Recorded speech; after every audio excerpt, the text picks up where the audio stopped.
Alors comment comprendre les différents soldes intermédiaires qui sont plutôt habituels dans une facture, et ensuite on verra les soldes qui sont un peu plus différents, qui arrivent de temps en temps.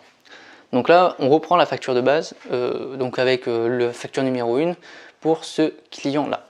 Donc, vous avez un premier solde, vous voyez qui est le brut commercial qui est ici. En fait, ça reprend tout simplement l'ensemble des marchandises à leur prix de base. Donc, ils ont tout article à un prix unitaire. Donc, bien sûr, selon la quantité qui est achetée, ce qui donne un montant total à payer. Donc, par la somme de tous ces articles, ça donne le montant déjà total à payer, qui est de 53 €.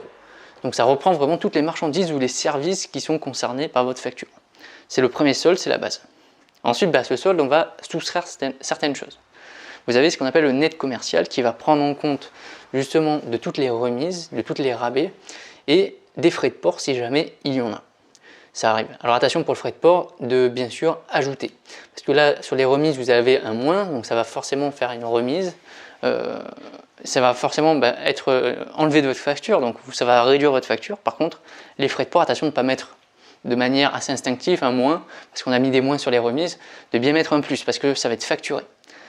Ce qu'il faut faire attention par rapport au net commercial et par rapport aux remises, c'est qu'elles se font en cascade. Attention, tout se fait en cascade au niveau des remises. Par exemple, la remise numéro 1 c'est 20% et 20% vous voyez s'applique à 53 €. Ce qui vous donne du coup une remise de 10,60 €, c'est bien ce qui est indiqué ici. La remise numéro 2, attention, ça ne s'applique pas 10% sur 53 €, mais 10% sur le solde qui reste. Vous voyez, j'ai fait 53 moins 10,60 €. Ce qui me donne justement 42,40 €. Donc ça c'est justement ma base pour pouvoir appliquer mes 10%. Ce qui donne justement 4,24 €. Si vous ne faites pas en cascade, si vous prenez 10% de 53 €, ça fera 5,30 €. Et donc vous aurez donné encore plus à votre client. Alors que les remises se font toujours en cascade. Et enfin, vous avez le net à payer TTC.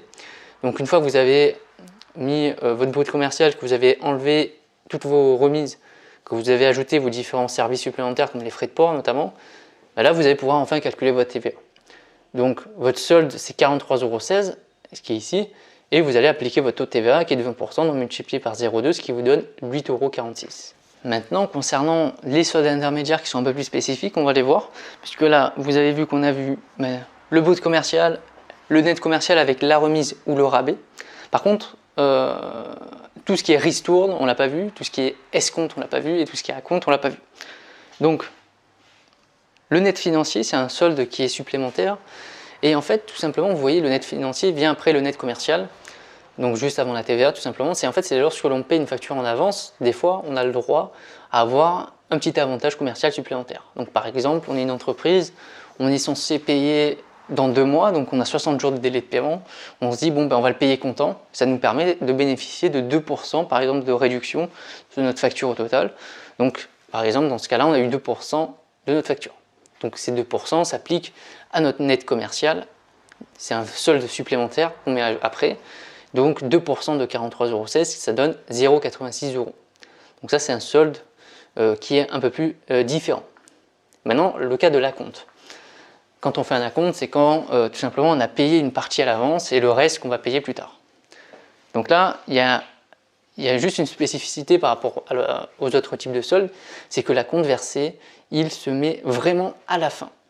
Donc, même après la TVA. Donc ce qui change ici, c'est que vous voyez, après la TVA, on met toujours le net à payer TTC. Là, après la TVA, on ne met pas de net à payer TTC, on met total TTC. Donc ce qui donne 51,62 €. Sauf qu'on va imaginer que vous avez versé déjà 25 € auparavant, donc quelques jours ou quelques mois avant. Donc ces 25 € sur ces 25 € vous avez déjà payé la TVA, c'est pour ça qu'on le met après.